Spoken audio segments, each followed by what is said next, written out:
Poco más placeres nos quedan en esta vida. Nada más que la gente que sea feliz comiendo, que es lo único placer que ya nos queda. ¡Viva Espartaco! Hostia, Espartaco, nos vas a matar, tío. La pagata de Fofito. La puta, tío.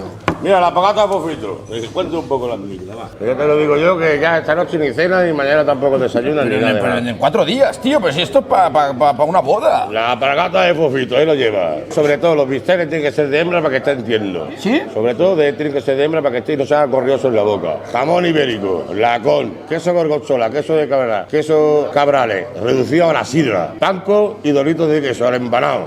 Ahora vas y lo cascáis. Escolta, Miguel, tu ens deies que ets autodidacta.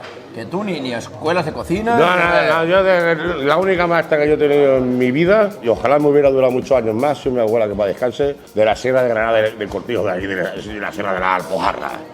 Las migas, todo lo que me ha enseñado, todos los pucheros, reducidos, concentrados, todo con matanza, con lo de la matanza, todo.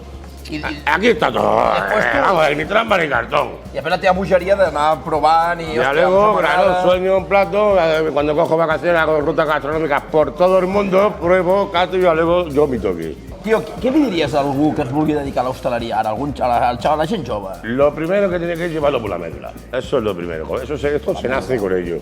Y si te gusta la gastronomía, es uno de los mejores oficios y más bonitos porque hace feliz a la gente.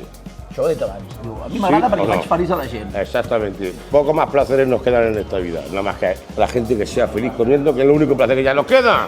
Ya luego que tu mujer te deje quemarlo y ya está coronado, chaval. Ja està, tots els placeres. Bueno, venga, ahora os traigo otro platito y a rearle a la pargata. Vinga, gràcies. Venga, bye.